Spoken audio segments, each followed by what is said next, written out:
Hey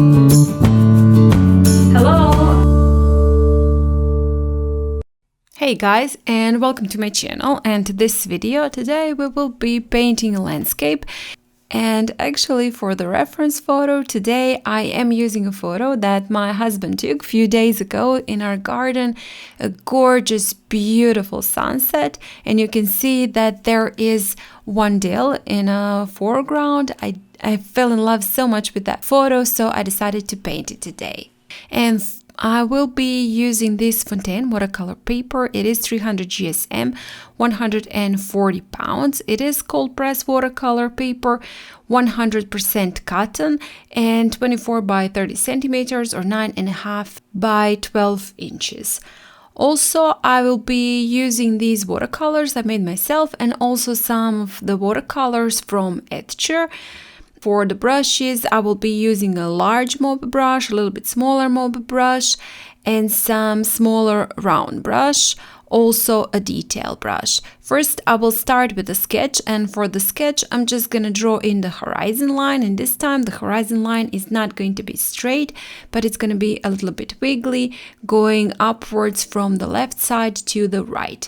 Afterwards, I've brevetted the entire paper with this very large mob brush, and then mixed in some ultramarine and sky blue from Etchr to make this beautiful blue color, but you can also maybe add a little bit more of the brown if you want it to be a little bit less vibrant and a little bit more desaturated color, and painted in the sky. And as you can see, I did paint almost the entire sky, but I did wanted to have varieties in the sky, so I was using those somewhat vertical strokes, horizontal strokes to paint in the sky. Also added a little bit of the violet for the lower part. Afterwards, I've picked up just a clean towel and picked up some of the paint for the clouds, and that is how I did get my clouds. You can also paint your sky a little bit darker, so when you pick up the paint with your tissue paper, you will have a little bit bigger contrast between the sky and the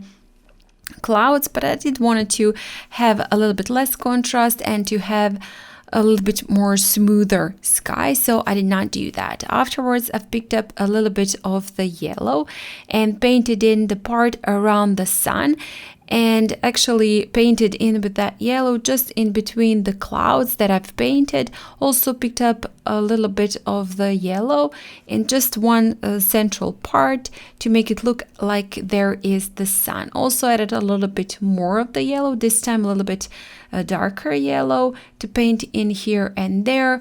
Again, some shine of the sun.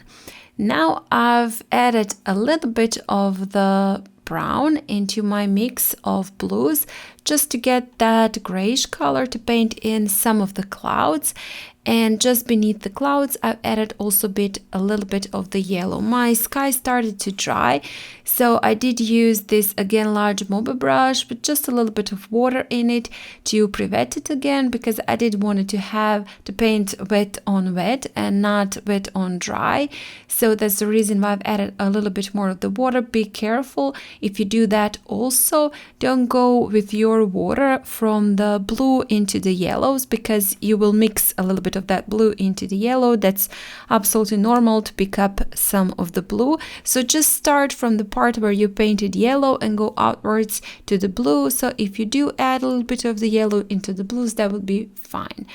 I painted in the clouds, and then afterwards painted the lower part where the ground is with a brown, darker brown color. Also added a little bit of the yellow just to paint in some diversity in my ground. And you can also see that my strokes are irregular. I'm just wiggling with my brush, adding some dots, tapping in with my brush, doing some lines here and there, just to make it look as though there is something on the ground and some diversity, and that the ground is not completely straight, but it has a small bumps on it.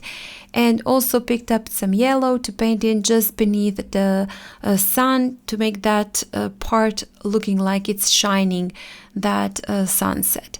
Also mixed in a little bit again that blue and dark brown to get a grayish color, but this time gray with a little bit more blue in it to paint in some distant trees. Also added a little bit more of the brown and just painting in some distant trees, not really trying to paint every single detail on that tree, but just the impression of the trees. With this detail brush, I've painted in some tree trunks, and then on the top a little bit more of the branches and some foliage.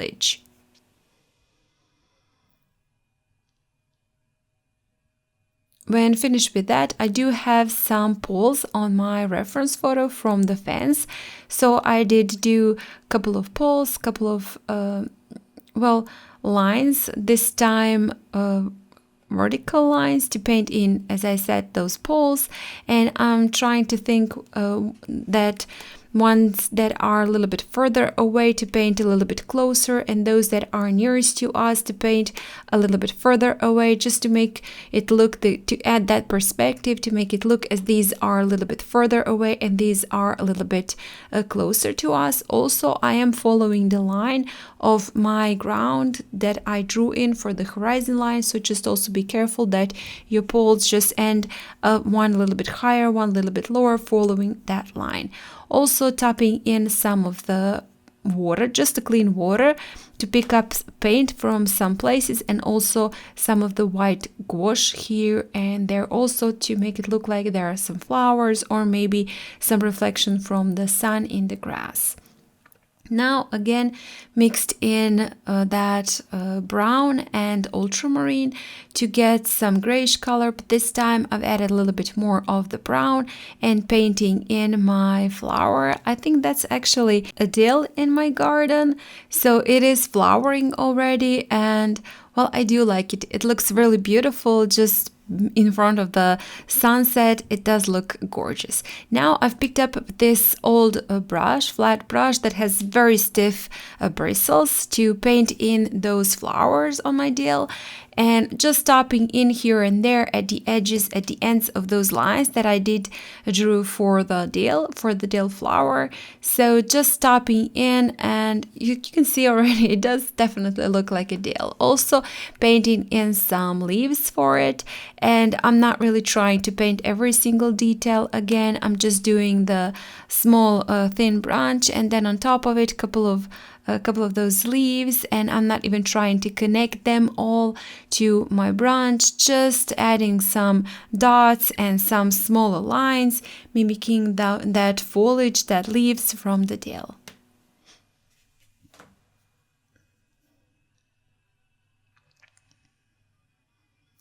Again, couple of vertical lines for the grasses, and just to make it look like there is some grasses, some variety, and you can see how we did achieve that variety with just the colors on the ground.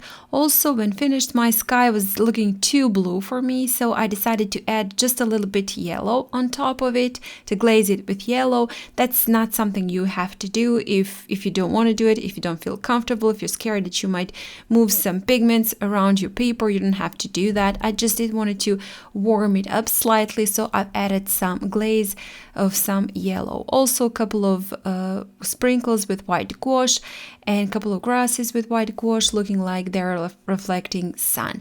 And that is it. We are finished. It's done. Quite simple. I hope you like this video, and if you do like it, please hit the like button, share it, comment. If you haven't still, please do subscribe to my channel. That would really mean a lot to me. Maybe consider joining my channel. And again, guys, thank you so much for watching, and I hope I'll see you next time. Bye.